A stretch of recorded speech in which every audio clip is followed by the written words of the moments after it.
O nosso tema é a violência contra a mulher, a Lei Maria da Penha. Só lembrando um pouco, passeando aí na história, para relembrar um pouco por que a lei, que é o nome de Maria da Penha, que é considerada hoje a terceira melhor lei do mundo no combate à violência doméstica, foi uma luta da cearense Maria Penha Fernandes, biofarmacêutica, que foi agredida pelo marido, Marco Antônio Heredia, durante 6 anos consecutivos. Foram 2 tentativas de assassinato. A primeira vez ele deu um tiro na Maria da Penha, que ficou paraplégica, e na segunda vez tentou eletrocutar no banho.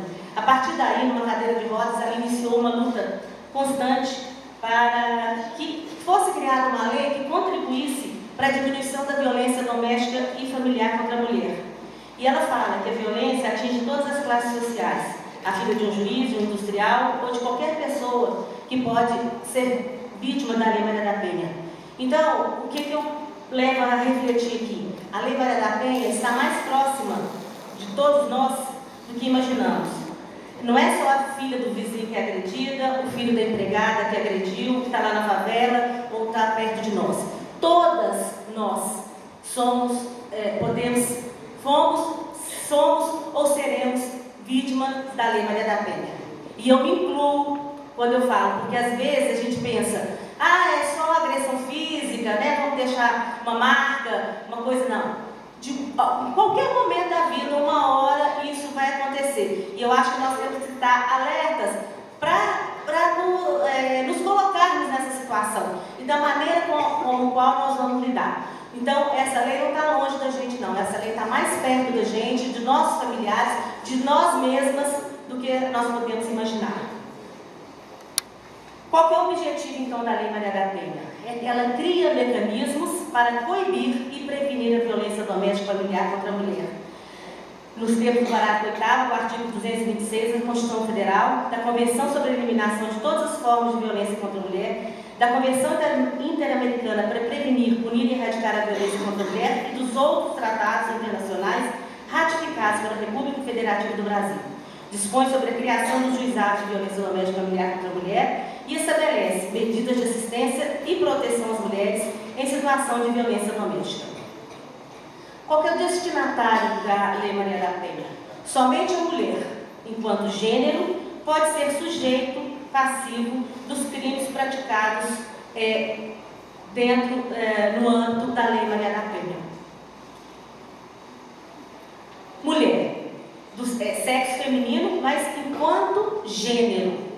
O que norteará a incidência ou não da Lei Maria da Penha é a violência contra a mulher baseada em gênero, praticada no âmbito doméstico, familiar e das relações de afeto. Nesse sentido, a expressão mulher contida na lei se refere ao sexo feminino enquanto gênero, ou seja, considerada a partir das características psicológicas e culturais que marcam a diferença entre homens e mulheres, bem como as relações sociais entre ambos. Daí que a expressão mulher, fora do âmbito da Lei Maria da Penha, se refere a apenas o aspecto biológico. Nesse contexto, a concepção de gênero traz mais uma definição voltada para o aspecto dos papéis masculino e feminino e seus comportamentos sociais distintos, e decorre de uma relação de dominação do homem e submissão da mulher em relação aos papéis impostos a cada um, reforçados por essa ideologia machista e patriarcal.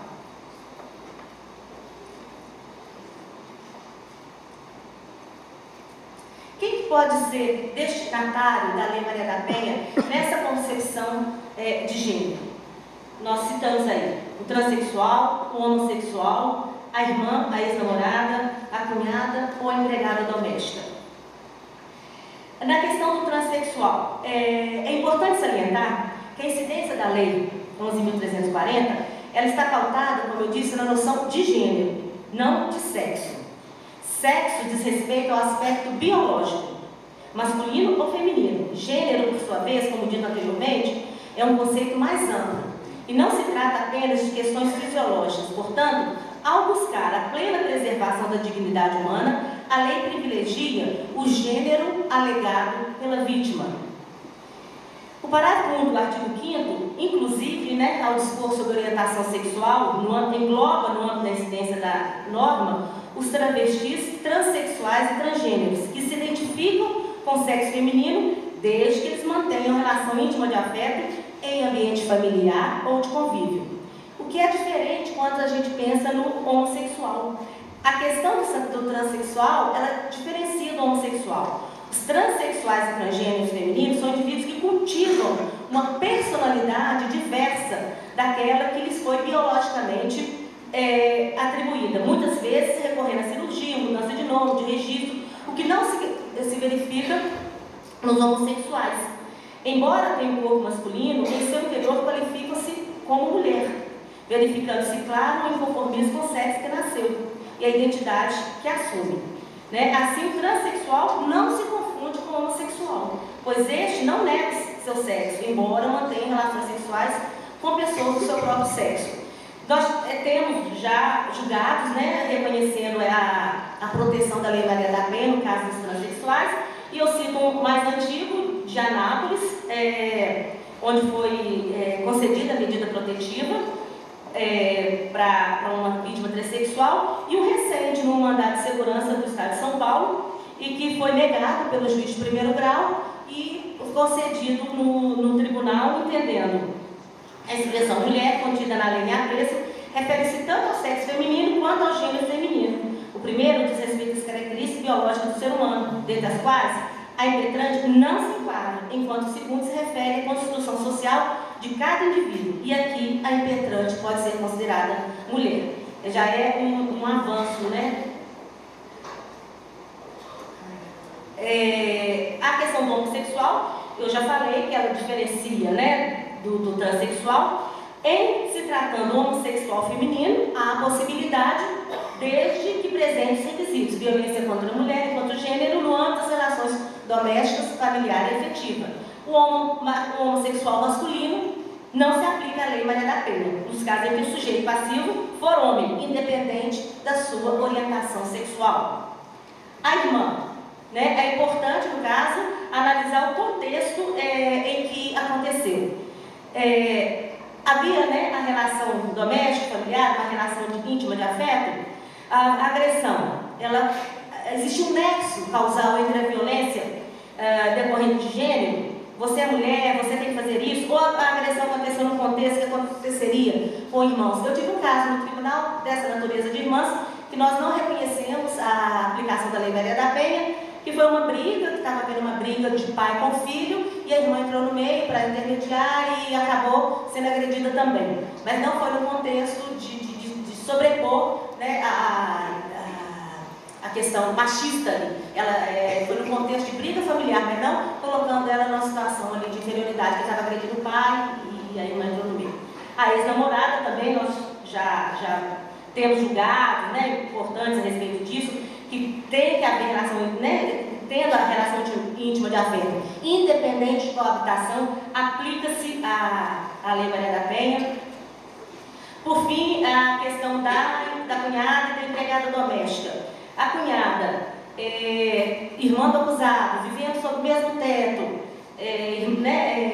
irmã da companheira do acusado, vivendo há mais de um ano com o casal, sob o mesmo teto e agredida por ele, neste contexto, inarredável concluir pela incidência da Lei 11.340.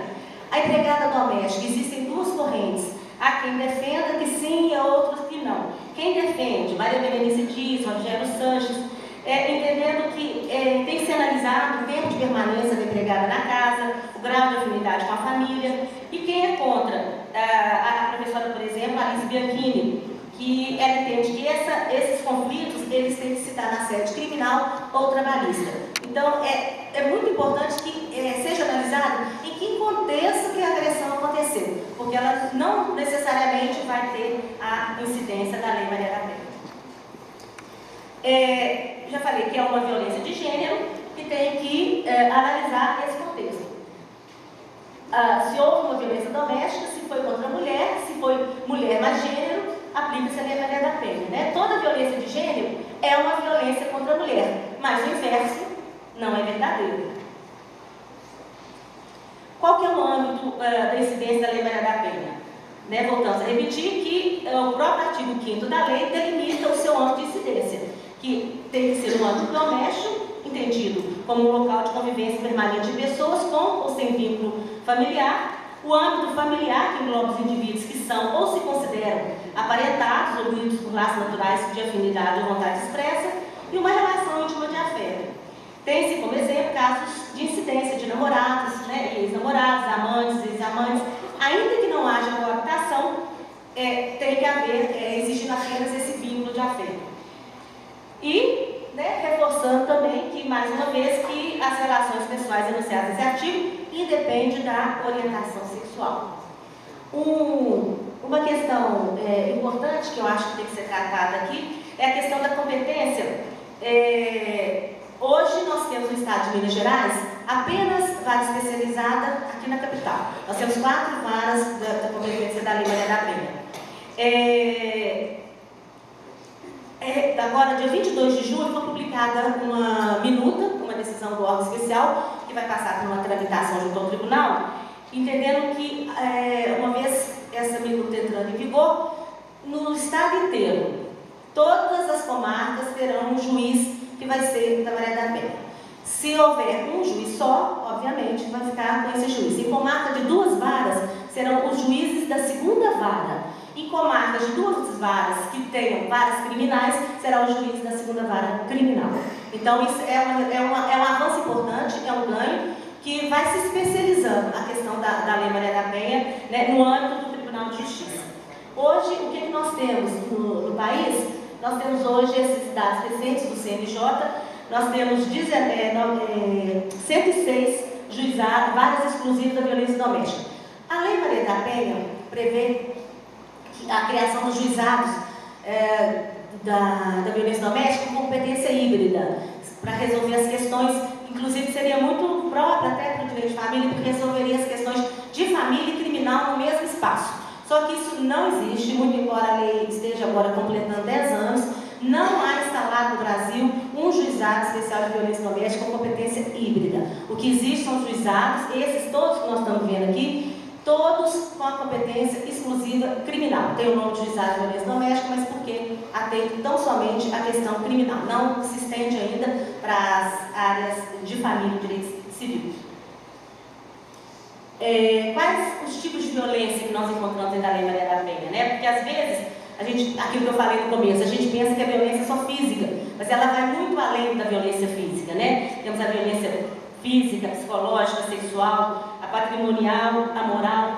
E é importante ressaltar que esse rol, ele não é taxativo, ele é exemplificativo e é o que a gente vê no artigo 7º da referida lei. Então, qualquer ação ou omissão baseada no gênero que lhe cause morte, lesão, sofrimento físico, sexual, psicológico e dano moral ou patrimonial, enquadra-se dentro da Lei Maria da Penha com aqueles outros requisitos que nós já falamos. A violência física, né, são tapas, socos, empurrões, né? A lesão corporal, é importante colocar aqui que a lesão corporal e a vias de fato são as infrações mais recorrentes, já julgadas no Supremo, que são de ação penal pública incondicionada, né, depende de representação da vítima, o que é também um avanço.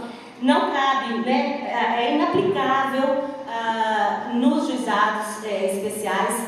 Eles vão tramitar nas varas comuns, ou varas especializadas, ou varas comuns, criminais, porque isso é também um avanço. Não se pode mais imaginar que trocar uma agressão por uma cesta básica, enfim. Recentemente eu recebi um processo lá também, lá no tribunal, que o advogado, que o agressor pedia que fosse dissolvido, enfim, que aplicasse ali um princípio de significância. Ele deu só uns tapas para a mulher, então não merecia ele ser punido. Então, acho que, enfim, a violência psicológica, que a mais comum, né, é a ameaça, é aquela que causa constrangimento, humilhação. E, nesse caso aí, é necessária a representação da ofendida, né, e assim já depende dessa representação. E é cabível eventual renúncia ou retratação. A violência sexual, ela se dá através de ameaças também, intimidações, coação ou uso da força física. Exemplo, né, induzir a mulher também a comercializar, utilizar de qualquer modo a sua sexualidade, impedir a mulher de usar qualquer método contraceptivo ou que a force ao matrimônio, a gravidez ou aborto prostituição mediante coação, chantagem, suborno, e que limite ou anule o exercício de seus direitos reprodutivos. A violência patrimonial, qualquer ato que configure a retenção, a subtração, a destruição parcial ou total dos seus valores ou objetos. É importante ressaltar aqui, nesse caso, como que a gente tem visto e tem mudado, e tem crescido essa questão do empoderamento da mulher, porque eu acho que é a partir daí, da mulher acreditar no poder dela, na capacidade dela, que ela vai poder sair dessa, tentar, né, pelo menos sair dessa tentação, dessa relação de violência. Ela possibilita a aquisição da emancipação individual e também da consciência coletiva necessária para a superação da dependência social e dominação política. O empoderamento devolve poder e dignidade a quem desejar o estatuto da cidadania e, principalmente, a liberdade de decidir e controlar seu próprio destino com responsabilidade a respeito a outros. Existem já pelo país várias iniciativas a respeito disso. Recentemente eu vi um projeto muito interessante do Mato Grosso, chama Maruá, que trabalha esse empoderamento com depoimentos de mulheres agredidas. E esse projeto ele atinge inclusive a família, porque trabalha as crianças e ele agora está incluído dentro do programa Criança Esperança. Então é muito por aí, tá, né, esse trabalho. A violência moral é qualquer conduta que atente contra a honra da mulher, estendida com qualquer ato que configure calúnia, difamação ou injúria. E essa violência moral, normalmente, ela ocorre junto com a violência psicológica. E há também, como eu disse, outros tipos, né, de violência que não estão necessariamente previstos na Lei Maria da Penha, mas que ele está aí. Por exemplo, a violência social, ela é relatada por várias mulheres, como, por exemplo, diferenças salariais entre homens e mulheres que ocupam o mesmo cargo. A violência espiritual, né, citada até pela Alice Branquinho, é conduta que busca destruir as crenças culturais ou religiosas ou impõe a mulher a adotar um determinado tipo de crença. E aqui eu queria fazer referência a uma questão que eu acho interessante, quando eu falo que de alguma maneira nós somos agredidos, na questão do micromachismo. O micromachismo elimina essa relação. E às vezes ele vem de uma maneira bem sutil, que às vezes é imperceptível. E quando a gente percebe, ele já tomou um cunho que é difícil da gente perceber. Os mitos mais frequentes, né, que a gente ouve dentro dessa questão da violência doméstica. Violência conjugal afeta pequena porcentagem da população. Mito. É muito maior do que a gente imagina. Mulheres vítimas de violência doméstica são masoquistas, gostam de apanhar ou provocam os parceiros. Gente, quem é que gosta de apanhar? Nem homem nem mulher, vamos combinar, né?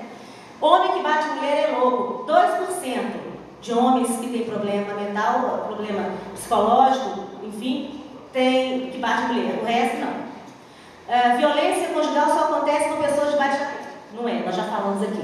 O álcool é a maior causa de violência entre casais. É uma causa significativa, mas o homem bebe e bate na mulher. Ele não bate no policial que vai lá fazer ocorrência, nem no delegado da delegacia. Então vamos pensar um pouquinho a respeito desse álcool. Em briga de marido e mulher, ninguém mete a colher. Isso já era. Hoje nós temos que meter a colher assim. Consequências são todas essas, né? A emagrecimento, perda de apetite, a baixa de autoestima, lesão corporal e pode chegar até a morte. O alcance da violência doméstica, claro que ele vai alcançar o quê?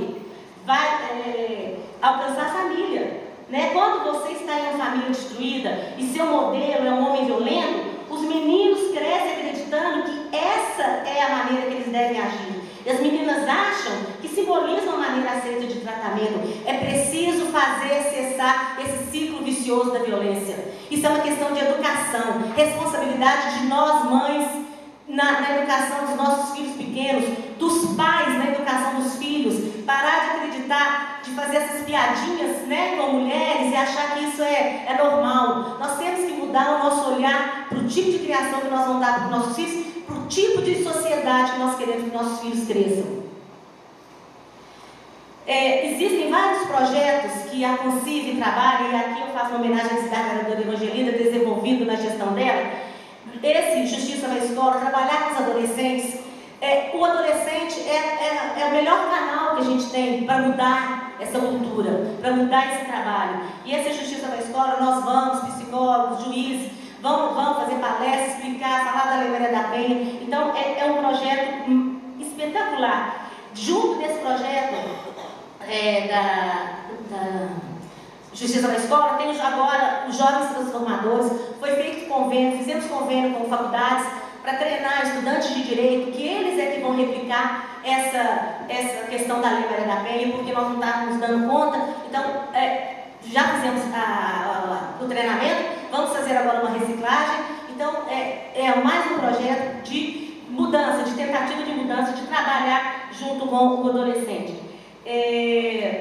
Temos agora, né, o Justiça pela Paz em Casa, coordenado pela ministra Carmen Lúcia, e que teve um apoio agora, para minha alegria, que estou assumindo a CONCIB, da OAB, e aqui eu gostaria de fazer um agradecimento em especial à vice-presidente, doutora Helena Della Mônica, que me convidou para participar semana passada, numa reunião da OAB, das mulheres, para ingressar nessa campanha da Justiça pela Paz em Casa. Então eu convido aí todos os advogados nessa oportunidade, que aderir aqui ao OAB, aderir à campanha, para que a gente possa agilizar o julgamento desses processos que envolveram a violência doméstica.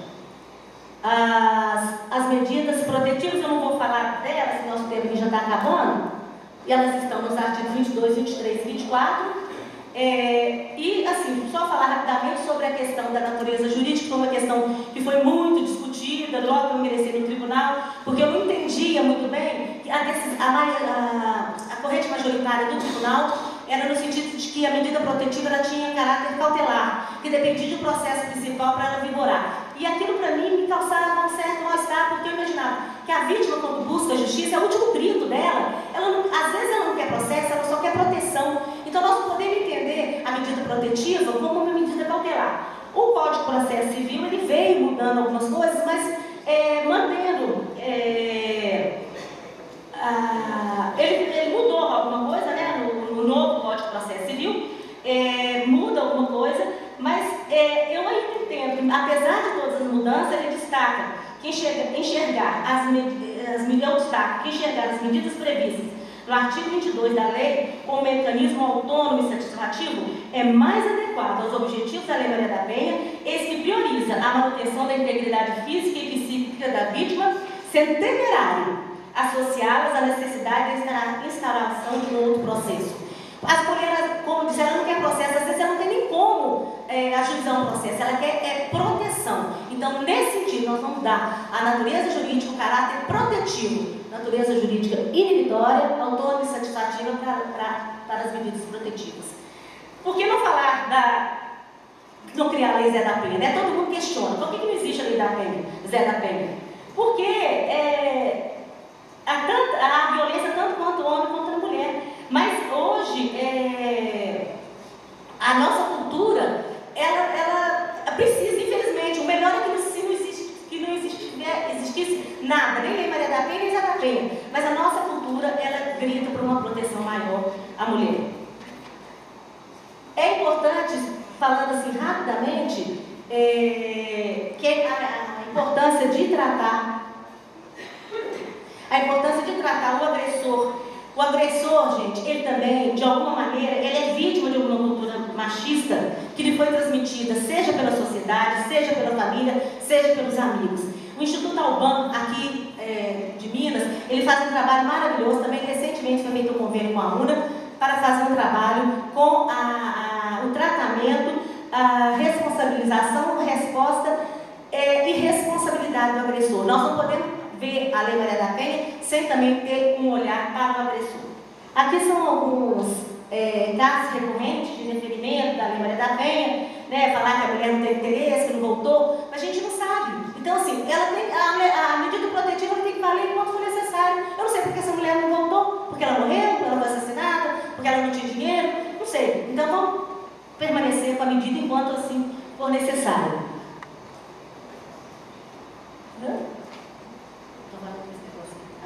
Os avanços, né, só para citar aqui rapidamente, a aplicação da Lei Maria da Penha aos transexuais, decisão recente, a questão da cirurgia plástica reparadora pelo SUS, no caso da agressão, né, doméstica, e a questão também de tipificar o crime de desobediência para a punição do agressor, porque hoje o STJ entende que não, que o caso de desobediência da medida protetiva não é crime. Então, há já um projeto de lei em andamento para isso.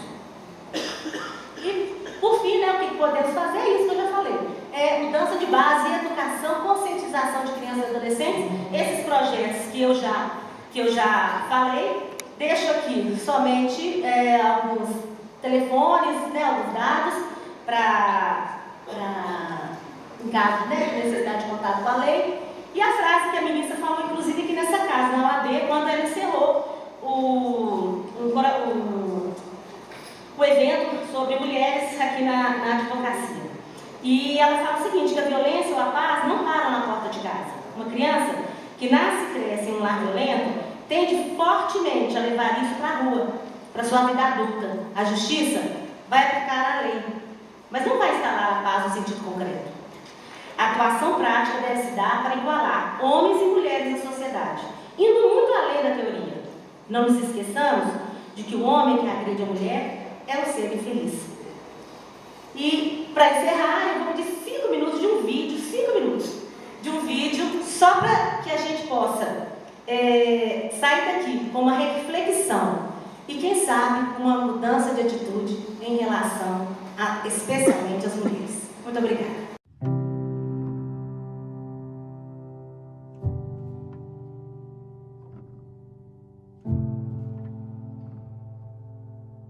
Dear Daddy, I just wanted to thank you for looking after me so well, even though I'm not yet born.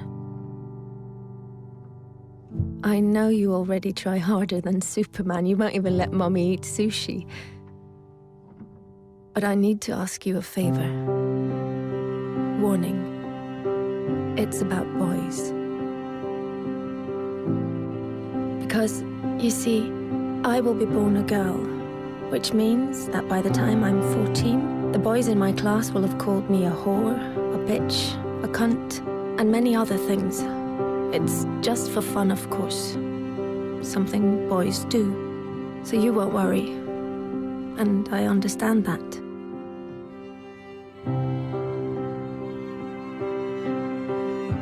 Perhaps you did the same when you were young, trying to impress some of the other boys.